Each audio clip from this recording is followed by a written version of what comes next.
नमस्कार, मी वास्तुतज्ञ ज्योतिर्विद आनंद पिंपळकर। आज मी ज्योतिषशास्त्रामध्ये एक खूप कॉमन प्रश्न सगळ्यांना पडतो, तो म्हणजे जे वृत्तपत्रात किंवा टी व्ही रेडिओवरती जे भविष्य सांगितलं जातं 12 राशींचं, ते या जगामधल्या एवढ्या लोकांना कसं बरं लागू होतं? होतं का उगाचच या वल्गना आहेत? बरेच प्रश्न बऱ्याच लोकांना पडतात। त्यामुळं हे नक्की काय गणित आहे ते मी आज तुम्हाला सांगणार आहे। परंतु हा कार्यक्रम संपूर्ण पाहण्याआधी आनंद पिंपळकर आनंदी वास्तव हे फेसबुक पेज आणि याच नावाचं यूट्यूब चॅनल लाईक सबस्क्राईब करून बेल आयकॉनला क्लिक करा। आणि हो, या कार्यक्रमाचे प्रायोजक आहेत Balwadkar housing Corp, Marxist, Balewadi येथील वास्तुशास्त्राप्रमाणे 100% परिपूर्ण असलेला एक गृह प्रकल्प। चला तर मग पाहूयात आज तुमच्या या जराशा खोचक परंतु ज्योतिषशास्त्राच्या टीकेवरचं खंडन करणारा हा कार्यक्रम। ज्योतिषशास्त्रात फक्त 12 राशी आहेत, पण या जगामध्ये कोट्यवधी लोक आहेत।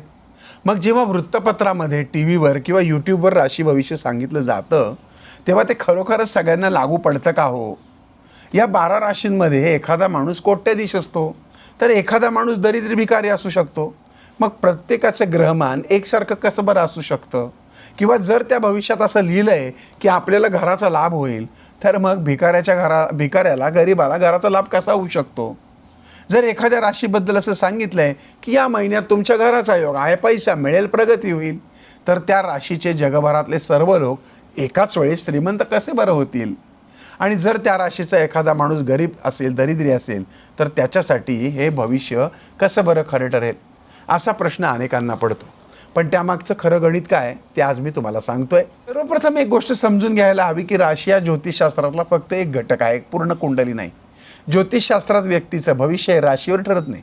प्रत्येक माणसांची जन्मकुंडली ही 12 भाव, 9 ग्रह, 27 नक्षत्र, लग्न, ग्रहांच्या दशा यावर आधारित असते। म्हणूनच 2 व्यक्तींची राशी एकच असली तरी त्यांची कुंडली मात्र वेगवेगळी असते।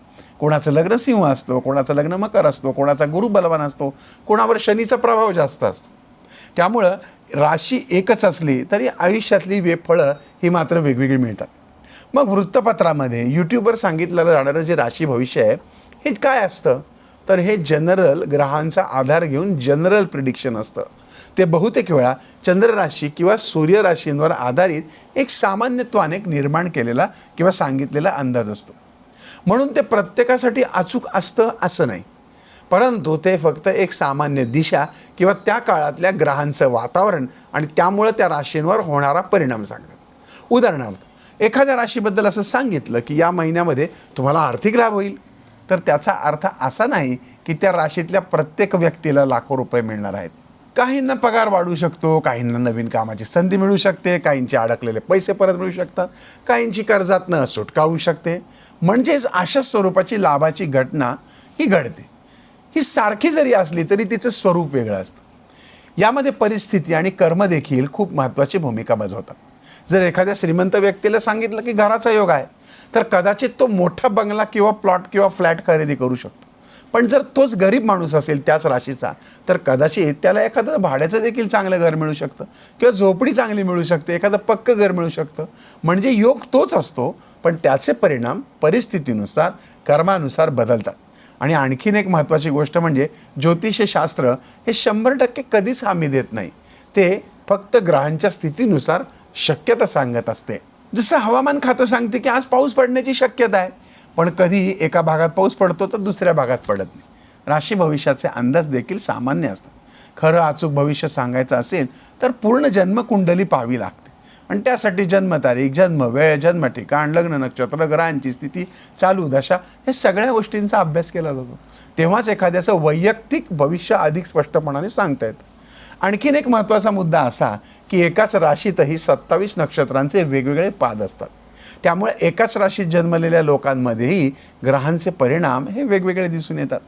म्हणून मला तुम्हाला शेवटी असा निष्कर्ष सांगायचा आहे की राशी भविष्य हे पूर्ण खोटं नाही, पण ते पूर्ण सत्यही नाही, कारण ते ज्याच्या त्याच्या कर्मानुसार त्याला अनुभवायला मिळतं। तुम्हाला मी जशी उदाहरणं दिली ना, तसंच ते एक सामान्य दिशा दाखवतं, पण प्रत्येक व्यक्तीचं खरं भविष्य हे त्याच्या जन्मकुंडलीवर, ग्रहांच्या दशांवर आणि त्याच्या कर्मावर अवलंबून असतं। आणि म्हणूनच ज्योतिषशास्त्र समजून घेताना ज्यावेळेस तुम्ही राशी भविष्य बघता ते इन जनरल असतं, त्यामुळे त्यातली प्रत्येक गोष्ट बरोबर होईलच अशी नसते, पण प्रत्येक गोष्ट चुकेल असं पण नसतं. त्यामुळं संपूर्ण कुंडली आणि कर्म यांचा विचार करणं खरं तर अधिक महत्त्वाचं आहे. जर तुम्हाला हा कार्यक्रम आवडला असेल तर तुम्ही निश्चितच लाईक सबस्क्राईब करा आणि हा शेअर करा सगळ्यांना. आणि निश्चितच तुम्हाला छान छान कमेंट्स करायच्यात. मी तुमच्या कमेंट वाचून त्यांना उत्तरं व्हिडिओच्या स्वरूपामध्ये देईन. पुन्हा भेटूयात पुढच्या भागात. पण पुन्हा एकदा सांगतो, या कार्यक्रमाचे आयोजक आहेत बालवडकर हाऊसिंग कॉर्पचे मार्किस, बालेवाडीतील वास्तुशास्त्राप्रमाणे 100% असणारी वास्तुग्रहरचना.